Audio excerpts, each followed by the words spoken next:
Do you love your wife? Yes. Prove it. Like, what's the metric? Give me the number that helps me know, right? Because when you met her, you didn't love her. Now you love her, right? Tell me the day the love happened. It's an impossible question. But it's not that it doesn't exist, it's that it's much easier to prove over time, right?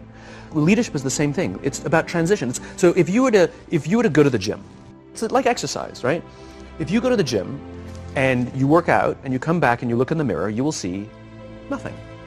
And if you go to the gym the next day and you come back and you look in the mirror, you will see nothing, right? So clearly there's no results, can't be measured, it must not be effective. So we quit, right? Or if you fundamentally believe that this is the right course of action and you stick with it, commit yourself to the regime, the exercise. You can screw it up. You can eat chocolate cake one day, you can skip a day or two.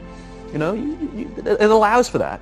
But if you stick with it consistently, I'm not exactly sure what day, but I know you'll start getting into shape. I know it. And the same with the relationship. It's not about the events. It's not about intensity. It's about consistency, right? You go to the dentist twice a year, your teeth will fall out. You have to brush your teeth every day for 2 minutes. What does brushing your teeth twice a day for 2 minutes do? Nothing. Unless you do it every day, twice a day for 2 minutes, right? It's the consistency. Going to the gym for 9 hours does not get you into shape. Working out every day for 20 minutes gets you into shape. Leadership is exactly the same. There's no event. There's no thing I can tell you you have to do that your people will trust you. It just doesn't work that way. It's an accumulation of lots and lots of little things that anyone by themselves is innocuous and useless.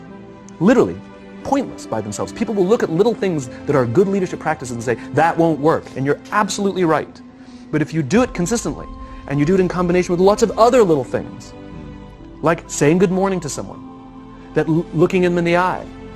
My friend George, who's a 3-star general in the Marine Corps, he says his test for leadership, and I love this, he goes, his test for a good leader is if you ask somebody how their day is going, you actually care about the answer.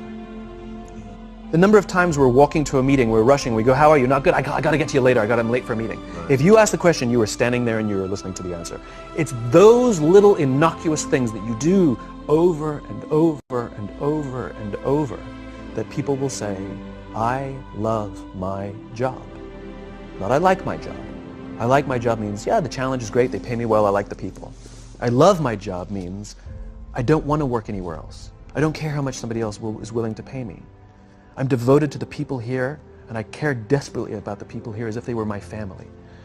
In business, we have colleagues and coworkers. In the military, they have brothers and sisters. That's how they think of each other. If you really have a strong corporate culture, the people will think of each other like brothers and sisters. It's like a family, right? No. Brothers and sisters. Deep love. Fight, but the love doesn't go away. Bicker, the love doesn't go away. And I'll fight with my sister, but if you threaten my sister, you're going to have to deal with me. Right? We'll fight internally, we'll bicker with each other, but nobody's going to hurt each other, and if anything from the outside shows up, you're looking at a unified front. Brothers and sisters. Now, how do you create brothers and sisters out of strangers? Common beliefs, common values, parents, in other words, executives who care about their children's success, who care to raise their children, teach them skills, discipline them when necessary, help them build their self-confidence so that they can go on and achieve something more than you could have ever imagined achieving for yourself. That's leadership. An absolute love and devotion for the people who've committed their lives to this enterprise. It's a human thing. So just as you know how your body feels after a good workout, and you know how your body feels after a big greasy meal, you know that one is good for you and one is not, despite what it may taste like. One thing I am comfortable saying that all effective leaders must have is courage, because it is hard. It is hard to stand up against outside pressure. It is hard to stand up to an external constituency who's pushing you to do something for their short-term gain, to do the right thing for your people. It is hard. It is thankless. It is lonely. Sometimes you get fired. Sometimes you get in trouble. Sometimes you'll lose your job and the next guy will get all the credit. It's all true. And the courage to do the right thing in the face of overwhelming pressure, only the best leaders have that courage. Only the best leaders. And here's the folly. Courage is not some deep internal fortitude. You don't dig down deep and find the courage, right? It just doesn't exist. Courage is external. Our courage comes from the support we feel from others.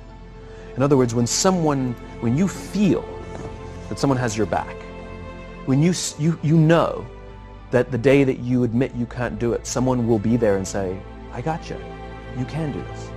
That's what gives you the courage to do the difficult thing. It's not going off to an ashram by yourself somewhere for 4 weeks and coming back and finding the courage. It's not what happens. It's the relationships that we foster. It's the people around us who love us and care about us and believe in us. And when we have those relationships, we will find the courage to do the right thing. And when you act with courage, that in turn will inspire those in your organization to also act with courage. In other words, it's still an external thing. That's what inspiration is, right? I'm inspired to follow your example. But those relationships that we foster over the course of a lifetime will not only make us into the leaders we need to be and hope we can be, but they'll often save your life. They'll save you from depression, they'll save you from giving up, they'll save you from any matter of negative feelings about your own capabilities, your own future. When someone just says, I love you.